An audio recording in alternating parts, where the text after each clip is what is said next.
What's going on, guys, and welcome back to another video, and welcome to your stimulus update and daily news report for Thursday, April 21st. So let's get right down to what is going on. President Biden is changing his mind. He's flipping back and forth. We've seen this multiple times, and we're going to continue to see it moving forward. We're also going to address a little bit of a stimulus update, what we're seeing and what is likely not to happen. Also want to talk about credit card limits, and people are seeing their credit card limits get cut. I actually had one of my credit cards, the limit was cut by about 25%. I'll address what's going on there and what you need to be cautious of, at least moving forward. We're going to talk about inflation and also the affordable housing problem. So again, if you have questions on any of this stuff, please ask your questions down in the comment section below. And all I ask is if you take 2 seconds, go ahead and hit that like button. It really does help out the channel. But let's get right into it. Because President Biden has pushed for his economic agenda for more than a year. We know this. We see this all the time. And he wants to see funding go to social programs and go to climate, right? We've heard this multiple times. But he has to worry about more conservative Democrats as well. And that's where President Biden keeps flipping. He keeps on talking with progressives and we need this, we need that, we need to cancel, student debt. We need to do all these things, right? But then he also talks to conservatives, and they say we need to be aware of our national deficit. We need to be aware of our current inflation rate. We need to be aware of the problems that will continue if we continue along this same path. We have to make changes. Well, President Biden in recent speeches, he hasn't pushed for his economic agenda like he used to. So he's flipping.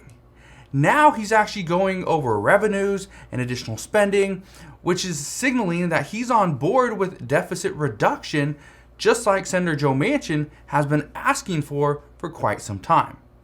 Now, when you talk about deficit reduction, this is something that progressives are definitely not on board with. Progressives want to see Senator Joe Manchin get on board with their agenda. But the problem is that the progressive agenda is so far from what Senator Joe Manchin wants that it would never happen with inflation already sitting at 8.5%. So when it comes to additional stimulus and providing any type of relief to our economy, many people are saying that this can't happen. We have to reduce this. We have to reduce the amount of stimulus that we are already providing the American people. So again, a lot of problems. But the big problem is inflation. So let's talk about inflation. Because one of the biggest things that the American voters have said is that they want inflation to be under control. That's what they want. And let me know down in the comment section below. Are you worried about runaway inflation? If you are, let me know down in the comment section. Now, many argue that inflation is at 8.5% is already too hard for the average person to handle. And some are saying that going up over 9% would be devastating to them and their families. Now, what you need to keep in mind is that many economists believe that inflation is actually much higher than the 8.5% that we are currently seeing. Some say that true inflation is closer to 18%. Now, many economists have questioned the inflation numbers for more than a year. And so again, and this was back last year, I think the early part of 2021, we heard multiple economists say that true inflation was probably about 14 to 15%. Well, what would it be now, being that that was when we were about, 5%? 4%? Right? Now we're up to 8.5%. What would true inflation actually be right now? And being that the American voters, they're worried about inflation, well, Democrats have a plan. Democrats know that they must provide something. And they need to provide something to their voters in order to get them to vote for them in the upcoming midterm elections. We hear this all the time. It's about the election. That's what everyone's looking to. Well, according to Senator Elizabeth Warren, she says Democrats know what the steps are that they need to take, and Republicans do not. Senator Elizabeth Warren stated, and I quote, "The Republicans have no ideas. They have no plans of how to make this a country that works better for anyone. No economic ideas, no ways to increase opportunity. Their well has run dry. So she's saying that Republicans have no plans. But the big plan from Democrats has been in place for almost a year. Their plan is to eventually cancel student debt. Now, why do I bring this up? This is the big plan. This has been the plan. If Democrats could not get President Biden's Build Back Better Act passed, which looks highly unlikely at this point, well, they have to have a plan B. Well, their plan B, according to reports, is to cancel student debt. Now, I've said for months that the likely outcome for student debt would be forgiveness. That's what it would be. We don't know the exact amount, we don't know when, but it would likely be forgiveness. But they also made it very clear that forgiving student debt is far away from the midterm. To do this far from the midterm elections, this wouldn't make a whole lot of sense. It would still work, but it wouldn't be as effective if this was done a couple months away from the election. For instance, the election is in November. So maybe cancel student debt in September, right? August. Well, what just happened recently that would make it so easy to cancel student debt in August and September?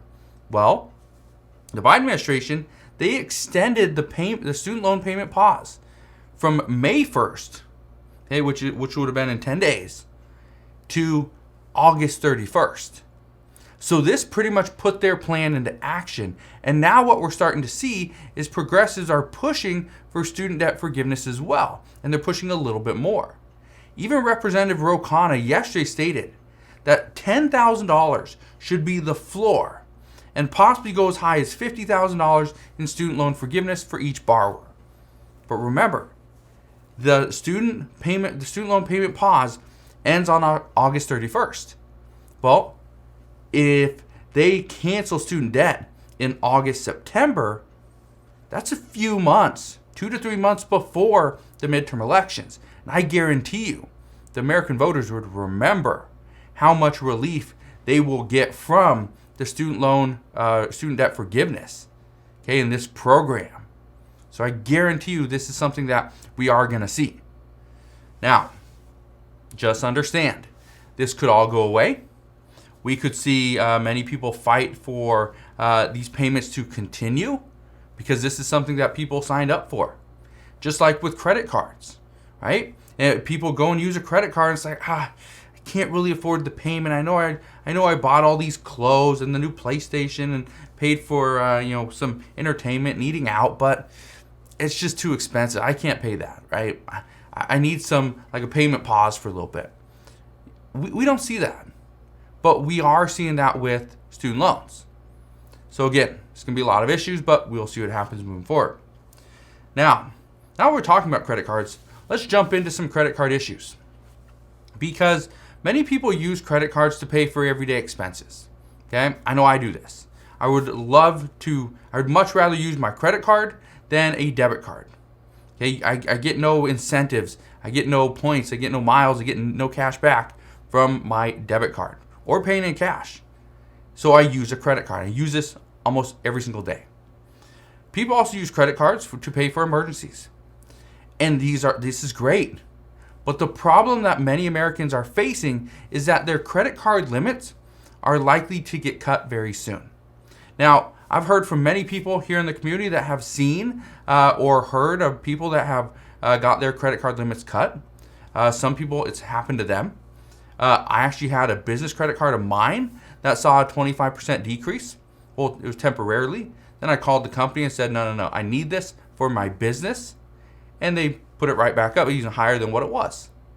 So credit card companies are looking after themselves, right? They want you to continue spending, right? They want you to continue racking up these, your limits or these amounts, because then you pay them interest, right? That's how they make money. They lend you money, you give them money back plus interest. But what many people don't realize, and again, if you think, you may be thinking a credit card limit decrease is no big deal, right? No big deal. Well, it might be. Here's why. This could be a big deal because what if you run into a situation where you need a little bit extra spending power, but you don't have it, right? This is a time where you could turn to a credit card and be like, okay, I know I need that new transmission in my car, so here you go, right? There could be a lot of issues coming up. We don't know. But what experts are telling us is to have the ability, the flexibility to spend money if you need to. That means having money in savings, paying down debt, having the available limit that you can run up if you need to for whatever reason. Maybe you need a new wardrobe. Hopefully that's not the case, but if you did, there you go. I'd recommend not doing that, but there you go. But if you need your car to be fixed, you don't have the money in your bank account, you can't use any savings, but you can turn to a credit card for this emergency. That would be a great situation to do it because you probably need your car to get to and from work, right? So that would be an essential expense. Now, like I said, many people use credit cards for everyday expenses. And if you can't make these purchases any longer, then what do you do? Right? It's a big issue. So credit card companies are likely to be lowering your limit very soon if you're not seeing it already.